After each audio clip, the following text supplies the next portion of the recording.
네, 이어지는 순서에서는 전문가들과 함께 정부가 공개한 국민연금 개혁안을 분석해 보겠습니다. 관련 영상 보고 대담 이어갑니다.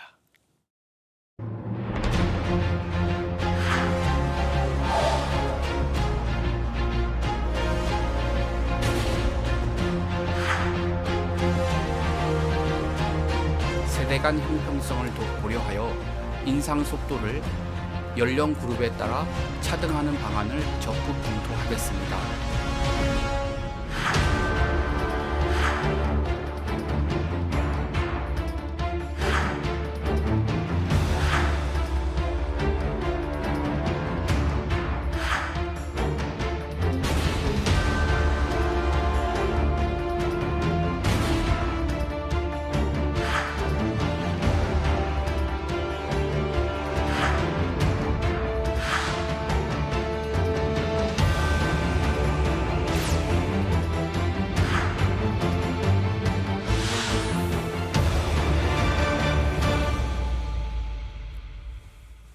네, 오늘 함께 말씀 나눌 분들 먼저 소개합니다. 김용아 국민연금 재정계산위원장입니다. 네, 안녕하십니까.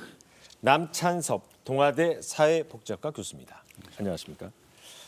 네, 두 분 오늘 나와주셔서 감사합니다. 정부에서 발표한 이제 국민연금 개편의 대체적인 방향에 대해서 발표가 나왔는데 먼저 대략적인 내용을 그래픽을 통해서 살펴보고 말씀 나누도록 하겠습니다. 국민연금이 앞으로 어떻게 바뀔 것인가, 이 노후 소득 보장을 강화한다. 이 중에 핵심은 이 소득 대체율입니다. 즉 소득 대체율은 앞으로 내가 얼마나 받게 될지 그 퍼센트가 올라가면 받는 돈이 더 늘어나게 되는 겁니다. 그러면 내는 돈은 또 얼마나 늘어나냐? 그거는 재정 안정화입니다. 국민연금 재정을 안정적으로 건강하게 이끌어가면서 국민들에게 연금을 지급하려면 아무래도 국민들이 부담해야 되는 돈, 즉 보험료율. 보험료율은 국민들이 내는 돈입니다. 내는 돈을 얼마 정도까지 인상을 할지 이번에 나온 방안으로는 연령별로도 좀 차등을 두는 방안이 나오기도 했습니다. 이 두 가지가 항상 국민연금을 논의하는 데는 핵심적인 내용입니다. 그럼 하나씩 짚어보도록 하겠습니다. 자, 먼저 국민들이 내는 돈, 보험료율이죠. 보험료율을 올려야 되는 거는 모든 전문가들이 다 동의하시는 것 같아요. 어떻게 보세요? 그럼 언제 얼마나 올리느냐가 가장 핵심적인 이슈 아니겠습니까? 네, 이번에 정부가 발표한 안에서는 구체적인 수치는 발표 안 했지만 보험료는 확실히 올려야 된다 하는 방향에 대해서는 분명히 했습니다. 재정계산위원회에서는 이번에 2093년 그러니까 현재 그 20세 국민연금 가입자가 네. 평균 수명까지 사는 동안에 적립기금이 고갈되지 않는 그런 방향으로 보험료를 일정 정도 올려야 된다고 제안을 했고 그 수단으로서 보험료율을 너무 올리지 않으면서 그래도 올릴 한도가 한 15% 정도로 판단했습니다. 네, 그래서 한 15% 정도를 한 10년간에 그래도 15%도 굉장히 길게 오랫동안 올리면 안 됩니다. 한 10년 내에 올려야 2093년까지 적립기금이 유지될 수 있다 하는 그러한 분석을 했습니다. 네, 우리 남 교수님도 보험료율 즉 내는 돈을 더 많이 좀 더 내야 된다 하는 기본 방향에 대해서는 동의를 하시나요?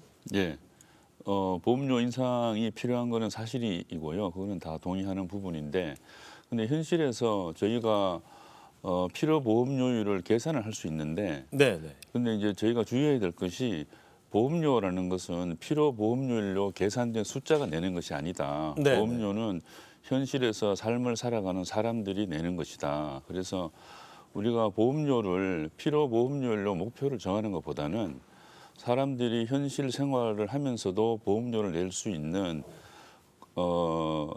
있는 숫자를 합의를 해서 제시를 하는 것이 옳겠다 그렇게 생각을 하고요. 네. 그래서 저희는 제가 활동하고 있는 공적연금 연금행동 강화 국민행동에서는 보험 소득 대체율 인상을 전제로 보험료율 13% 숫자를 제시를 했고요.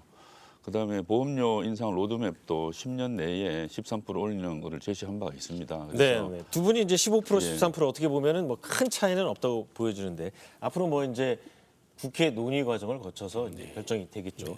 자, 그러면 이번에 또 다른 이슈가 이 사실 젊은 층들은 국민연금에 대한 불안감이 상당합니다. 왜냐하면은 가뜩이나 인구도 줄어들고 있는데 이게 제가 젊은 시절에 내도 나중에 자기들이 국민연금을 받을 시기에 정말 받을 수 있는지 그래서 그 젊은 세대의 불안감을 해소시키는 게 굉장히 중요한데 이번에 보험료율 관련해서도 이런 걱정과 우려가 담긴 것 같아요. 그래서 중장년층은 좀 보험료율을 더 빨리 올려서 더 많이 내고 청장년층은 천천히 올리는 방안인데 이게 어떻게 좀 가능할까요? 다른 나라도 이렇게 하나요? 네, 뭐 지금 사실은 이제 국민연금 개혁에 가장 부정적인 입장을 가진 계층이 청년층입니다. 청년층은 소득 대체율이 조금씩 감소되는 상황 하에서 나름대로 보험료 부담은 더 해야 되지 않나 하는 그런 불만이 있습니다. 그래서 이런 불만을 감안해서 정부가 젊은 층에게 보험료 인상을 좀 천천히 해야 된다는 그러한 어떻게 보면 이제 젊은 층을 고려한 그런 보험료 인상 방안을 제시했습니다마는 사실은 뭐 그렇게 동시대에 사실 연령 계층별로 보험료율이 차등날 수는 있습니다. 그렇지만 동시대에 특정 시기에 보험료를 차등하기는 쉽지는 않습니다. 네. 그리고 더 중요한 것은 젊은 층에게 보험료 부담을 적게 하는 방법은 가능한 보험료 인상을 조기에 시작해서 중장년층이 충분하게 보험료 부담을 하고 퇴직할 수 있는 그런 기회를 드리는 것입니다. 뭐 그것이 정말 젊은 층을 위해서 보험료 부담을 줄일 수 있는 방법이 아닌가 생각합니다. 네. 이 연령별로 차등화하는 거, 이 몇 살부터 얼마, 몇 살부터 얼마 상당히 그 구체적으로 실행하는 거를 짜기도 쉽지 않을 것 같은데. 네네. 요거는 제가 보기에는 원래 사회보험제도라는 것이 부담 능력에 따라 납부를 하는 것이 원칙인데 그 원칙에 어긋난다. 그다음에 요 방안은 사실 제가 알기로 세계적으로 유례가 없고요. 네. 또 재정계산위원회 내에서 한 번도 논의된 적이 없는 안입니다. 그래서 네. 저는 솔직히 말씀드려서 어떻게 해서 이런 안이 나왔는가 의아하고요. 만약에 정말로 뭐 보험료를 차등을 한다고 한다면 연령별이 아니라 부담 능력에 따른 차등이 소득에 따라서 차별을 맞습니다. 해야지 예. 차등해야지. 그게 더 합리적이다 그렇게 생각합니다. 네, 알겠습니다. 자, 그러면 이제 지금까지는 국민들이 내는 돈, 즉 보험료율에 대해서 알아봤는데 앞으로는 지금부터는 이제 과연 내가 얼마를 받게 될지 그것 또한 또 중요한 이슈 아니겠습니까? 왜냐하면 이게 어느 정도는 노후 생활에 버팀목이 돼야 국민연금의 의미가 있는 건데 그런 게 이제 소득 대체율이라는 용어죠. 소득 대체율이 과연 어느 정도는 돼야 좀 안심할 수 있는 겁니까? 이 소득 대체율 부분에 대해서는 남참수 그 교수께서 먼저 말씀하시고 제가 네. 다음 이야기하는 게 좋을 것 같습니다. 왜 남 교수님께서 먼저 왜냐하면 소득 대체율 인상에 대해서 네. 강력하게 주장하고 계시기 때문에 알겠습니다. 그럼 우리 남 교수님은 어느 정도까지 올려야 된다고 보세요? 네, 지금 그 전에 좀 말씀드릴 게 우리가 이제 인구 고령화 때문에 이제 노후라는 긴 터널을 지나가야 되는 이제 사람도 늘어나고 기간도 늘어나고 있는데 네. 저는 국민연금이라는 것이 노후라는 긴 터널을 지나가는 버스다 그렇게 생각합니다. 그래서 우리가 앞으로 버스에 탈 사람도 많아지고 그렇게 되면은 버스 엔진도 좋은 것으로 교체를 해야 되고 그렇기 때문에 소득 대체율 올리는 것은 우리가 타고 가야 할 버스의 크기를 키우고 엔진도 좋은 것으로 교체하는 작업이다 그렇게 생각합니다. 지금 현재대로 가면 우리나라 국민연금의 소득 대체율 성능은 OECD 평균의 74%밖에 안 되거든요. 네. 근데 우리는 이제 적게 받는다는 말씀이시죠? 그렇습니다. 네. 74%밖에 못 받으니까 그러면 우리가 노후라는 터널을 지나가야 될 버스를 탈 사람은 많아지는데 성능은 더 떨어지면 그것은 그렇게 해서는 우리가 인구 고령화 시대를 지나갈 수 없다. 그래서 저희는 소득 대체율은 적어도 OECD 평균에 근접할 수 있도록 50%까지는 올려야 되고 지금 받는 돈보다 지금 40%인데요. 40% 내려가게 돼 있는데 지금 50 받는 돈의 절반을 늘리는 게 아니라 현재가 소득 대체율이 40%인데 예, 28년까지 40% 내리게 돼 있는데 그걸 멈추고 2008년 수준인 50%로 다시 복귀하는 것이 올바르겠다. 그렇게 하면은 기초연금과 합쳐서 노후 최소 생활은 최소한 보장할 수 있고 OECD 평균 정도의 성능은 네, 가질 수 네. 있겠다 이렇게 생각합니다. 네, 자 그러면 소득 대체율 아까 말씀하신 그래픽을 좀 한번 볼까요? 지금 저 그래프가 소득 대체율이 현재 이제 42% 정도 되는데 이거를 좀 더 올해도. 돈을 더 많이 줘서 네. 50% 정도 소득 대체율이 되게 올려야 된다. 하지만 실제 소득 대체율을 보면은 지금 24.2%거든요. 예. 이 명목과 이 실질이 왜 이렇게 차이 나는 겁니까? 그 실가입 기간이 저희가 40%라고 하는 것은 40년 가입 기준으로 40%입니다. 근데 네. 현재 우리 국민연금 급여를 받으시는 분들의 실제 가입 기간은 현재 20년이 채 되지 않고요. 네, 네. 앞으로 한 2060년대 가도 실제 평균 가입 기간이 한 26년 정도 됩니다. 그래서 실질적으로 국민들이 받고 있는 돈은 24~25% 정도다. 네, 그렇습니다. 자, 50% 정도까지는 확 올려야 된다라고 말씀하셨는데. 뭐 우리나라 소득 대체율이 OECD 국가에 비해서 낮다는 뭐 지적에 대해서는 저도 뭐 여러 가지 다른 의견이 있는 사람들이 있지만 저도 뭐 높은 편이 아닌 것은 분명하고요. 그래서 이제 그렇지만 이제 소득 대체율을 높이려면 일반적으로 우리가 아까 제가 보험료를 현재 소득 대체율 한 42.5%를 유지하기 위해서라도 보험료를 15% 정도는 올려야 된다고 했는데 더 많이 받으려면 더 많이 내야죠. 네. 그런데 이제 만약 소득 대체율을 50%로 올리려면 한 10% 정도 포인트가 올라가는 거거든요. 그러면 보험료를 한 5% 포인트 더 올려야 됩니다. 그러니까 예를 들면 현재 소득 대체율이라면 한 그 보험료를 15%라고 했다면 네. 소득 대체율을 만약에 50%로 올리려면 보험료율을 한 20%까지 올려야 됩니다. 그래서 네. 그런 국민들이 선택을 하면 됩니다. 낮은 소득 대체율에 낮은 보험료를 선택할 것인지 안 그러면 높은 소득 대체율에 높은 보험료를 선택하든지 뭐 이런 그 선택의 기회가 우리 국민에게 주어져 있고요. 그래서 그 국민들이 선택할 수 있도록 해야 되는 것이 중요하고. 네, 위원장님 여기서 예. 그러면은 이제 이 퍼센트로만 얘기하니까 네. 시청자들이 좀 피부로 느끼기엔 좀 부족한 점이 있어 보여요. 네, 네. 가령 예를 들어서 우리가 이제 중위값이라고 하잖아요. 네, 네. 그 지금 현재 그 중위값이 어느 정도나 됩니까? 국민연금을 받는 분들이. 지금 현재 국민연금 수급자들 중에서 20년 이상 가입자 같은 경우에 평균 연금액이 한 103만 원, 102만 원 정도 됩니다. 네. 그래서 이거를 어디까지 올려야지 된다고? 보시는 지금 거죠? 이제 그 우리 그 이제 소득 대체를 높여야 된다고 주장하는 사람들은 뭐 전체적으로 이제 평균 지금 20년 가입자 기준으로 아까 100만 원 이야기했는데 네. 네. 전체 국민들 평균 소득 연금액을 100만 원 수준 올려야 되겠다라는 그런 입장을 가지고 있고요. 뭐 그런 측면에서 봤을 때 현재보다 뭐 한 20만 원 정도 더 높여야 된다는 정도로 생각하시면 될 것 같습니다. 네. 자, 20만 원을 더 받으려면 그럼 좀 이렇게 내는 돈도 더 많아져야 되는데 그 부분에서 좀 충돌이 있는 거죠. 네, 그렇습니다. 알겠습니다. 자, 그러면 좀 이렇게 살이 안 맞는 얘기일 수도 있는데 더 내지 않고 그냥 보험료율을 내는 돈은 그대로 두고 받는 돈을 더 많이 받으려면 재정 지원, 국고에서 그냥 세금으로 네. 지원하면 되는 거 아니냐. 네. 또 그런 방법 그렇게 뭐 하는 나라도 있고 그 부분에 대해서는 논의가 어디까지 진전이 됐습니까? 뭐 국고 지원의 필요성이 있다. 뭐 그리고 국고 지원할 수 있다 하는 측면은 미래의 가능성으로 항상 열려 있습니다. 네. 다만 이제 국고 지원이 사회보험료인 국민연금 보험료 부담하고 다른 것이냐, 전 국민이 국민연금 가입하고 있을 때는 연금 보험료 올리는 것이나 국고 보조를 위해서 세금을 올리는 것이나 그 돈이 그 돈이라는 것, 뭐 그런 측면이 한 가지의 제약이고요.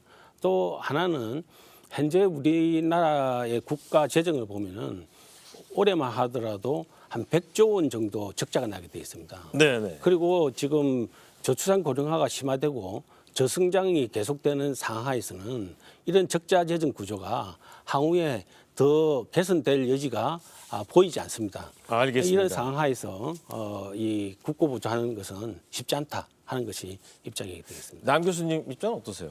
예, 국고 보조는 이제 크게 두 가지로 볼 수 있는데 하나는 크레딧이나 저소득 가입자 보험료 지원 같이 사각지대 해소용으로 우선 할 수 있고요. 저소득층에 한해서 예, 이제 국고 보조를 그게 하는. 먼저 돼야 되고 네, 그다음에 네. 국고 지원은 일반적인 이제 연금 급여 지출의 목적을 쓸 수 있는데 사실 국고 지원이 간다는 것하고 보험료로 충당하는 건 차이가 좀 있습니다. 왜냐하면은 일반적으로 사회보험료는 근로소득에만 주로 부과되거든요. 네, 네. 근데 이제 국고 지원은 조세에서 온다는 말인데 조세는 근로소득 외에 자산소득까지 포함해서 세원이 훨씬 넓습니다. 그래서 우리가 지금 미래에 생산 연령 인구가 줄어드는데 그 줄어드는 인구가 생산해내는 노동소득에만 근로소득에만 보험료를 부과하는 방식으로는 우리가 인구 고령화 시대를 살아갈 수가 없다. 그래서 좀 더 넓은 세원에서 걷는 국고가 반드시 포함되는 것이 우리가 인구 고령화 시대를 살아가는 데 더 필요한 일이다. 그렇게 생각합니다. 네. 그럼 지금까지 과연 얼마를 내고 보험료율 그리고 얼마 정도를 더 받아야지 이게 어느 정도 국민연금을 신뢰할 수 있냐라는 얘기를 했는데 또 다른 핵심적인 이슈가 언제부터 받느냐입니다. 이게 선진국에서는 항상 이 충돌이 일어나는 게 국민연금을 받는 시기와 이 정년 문제가 얽혀 있기 때문에 우리 역시 몇 살부터 과연 연금을 받을 수 있느냐 이게 핵심적인 이슈인데 아무래도 연금 기금이 고갈되는 입장에서는 최대한 지급 시기를 늦추려고 하는 방향이고 실제 정부에서 발표한 방향도 지급 시기를 좀 늦추겠다고 그랬는데 몇 살부터 받는 겁니까 이제? 지금 현재 우리 국민연금법은 63세부터 연금을 받도록 되어 있습니다. 그리고 법에 의해서 2033년에 65세까지 지급 개시 연령이 상향 조정되도록 되어 있습니다. 그런데 지금 현재 2022년 기준으로 우리나라 평균 수명이 83.6세인데 네. 2070년 가면 평균 수명이 91.2세로 늘어나게 됩니다. 그만큼 이제 수급 기간이 늘어나게 되는데 수급 기간이 늘어나는 만큼 연금 재정 부담은 더 커지는 것이죠. 그래서 지급 개시 연령을 2038년에 한 66세, 2043년에 그 67세, 2048년 68세 이런 식으로 해서 향후 한 15년 이후부터 단계적으로 한 3세 정도씩 올리는 3세 정도 올리는 것이 필요하다 하는 것이 재정계산위원회의 계산 결과였습니다. 이 평균 연령이 늘어나서 건강하게 오래 산다는 얘기인데 우리 위원장님 표정이 상당히 어둡습니다. 이 돈 문제와 연관이 되니까. 그렇습니다. 자, 그러면 67세, 68세 이렇게 얘기하시거든요. 그러면 현실적인 노동 시장에서는 대부분 정년까지 지금 이제 정년이 법적 정년이 60세인데 정년까지 다 마음 편하게 채우는 노동자도 사실 별로 없습니다. 이런 상황에서 이 공백 기간이라고 하죠. 국민연금을 받는 기간과 소득 자기가- 공백. 네. 자, 어떻게 해야 된다고 보세요?